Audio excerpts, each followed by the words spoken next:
सियार और ढोल। ये कहानी है पंचतंत्र की कहानियों में से एक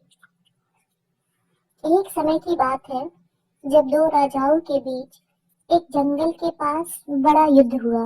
इस युद्ध में एक राजा हारा और एक राजा जीता। इस युद्ध के बाद दोनों सेनाएं अपने अपने नगर को लौट आई।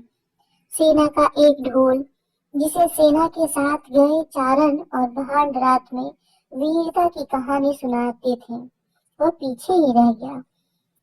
युद्ध के कुछ दिन बाद ढोल वह ढोल हवा के झोंके से लुढ़कते लुढ़कते सूखे पेड़ के नीचे जाकर टिक गया।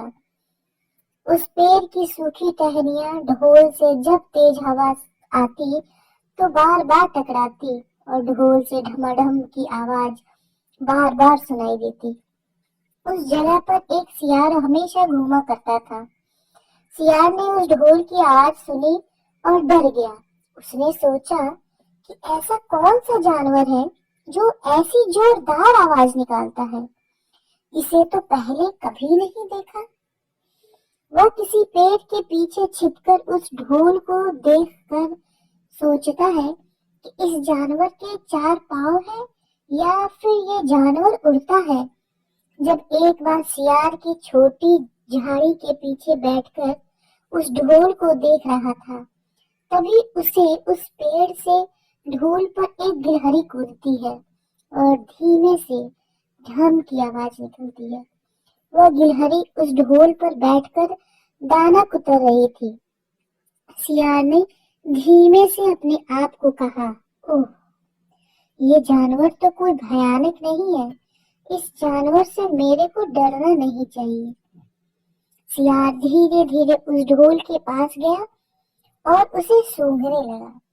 उसे ढोल के ना ही तो पैर दिखाई दिए और ना ही कोई सिर। तभी अचानक हवा का एक झोंका आया और पेड़ की टहनियां उस ढोल से टकराई। धम की आवाज होते ही सियार कूद कर पीछे जा पड़ा। सियार अब समझ गया और ऐसा बोलता हुआ उठा और कहा, वो भयानक जीव तो इस खोल के अंदर है। हम तो सिर्फ बाहर का खोल है। धम की आवाज से ही पता लग रहा था कि वह इसके भीतर ही रहता है। वह मोटा तगड़ा और चर्बी से भरा हुआ होना चाहिए, तभी इतनी जोर से ढम ढम की आवाज निकाल रहा है। इसके बाद सियार अपनी मांद में गया और सियारी से बोला, अरे ओ सियारी, आज एक मोटे ताजे सियार का पता करके आया हूँ। तू दावत खाने के लिए तैयार हो जा। इतना सुनते ही सियारी ने पूछा कि तुम उसका शिकार करके क्यों नहीं लाए? सियार ने जोर से उस सियार को जवाब दिया, मैं तुम्हारी तरह मूर्ख नहीं हूँ। वह जानवर एक खोल के अंदर छुप कर बैठा है। वह खोल ऐसा है कि उसके चारों तरफ सूखी चमड़ी के दरवाजे बने हुए हैं। यदि मैं एक तरफ से उसका शिकार करने की कोशिश करता तो वह दूसरी तरफ से भाग नहीं जाता। सियार और सियारी चांद निकलने के बाद उस ढोल की तरफ चल दिए। ढोल से थोड़ी ही दूरी पर थे कि अचानक एक तेज हवा का झोंका आया और उस पेड़ की टहनियां ढोल से टकराते ही ढम ढम की आवाज से गूंज उठी। सियार ने हल्के से सियारिन के कान में कहा, अरे, तुम्हें उसकी आवाज सुनाई दी? थोड़ा सा सोचकर, यदि उसकी आवाज इतनी दमदार है तो वो खुद कितना मोटा ताजा होगा। दोनों ढोल के पास जाकर उसे सीधा करके ढोल की एक तरफ से सियार और दूसरी तरफ से सियारी बैठी। फिर दोनों ने उस चमड़ी को अपने दांतों से फाड़ना शुरू किया।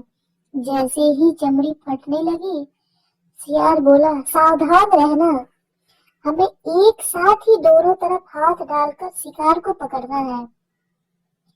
फिर दोनों ने एक साथ हाथ अंदर डाले और अंदर टटोलने लगे। ढोल के भीतर कुछ नहीं था। दोनों को सिर्फ खुद के हाथ ही पकड़ में आए।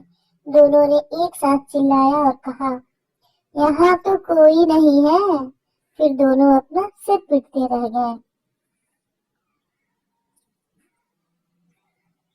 यदि आपको ये कहानी अच्छी लगी तो आप प्लीज हमारे चैनल को लाइक, शेयर और सब्सक्राइब जरूर करें, ताकि आपको हमारी कहानियों की नोटिफिकेशन मिलती रहे और आप ऐसे ही अच्छी अच्छी कहानियां सुनते रहें। धन्यवाद।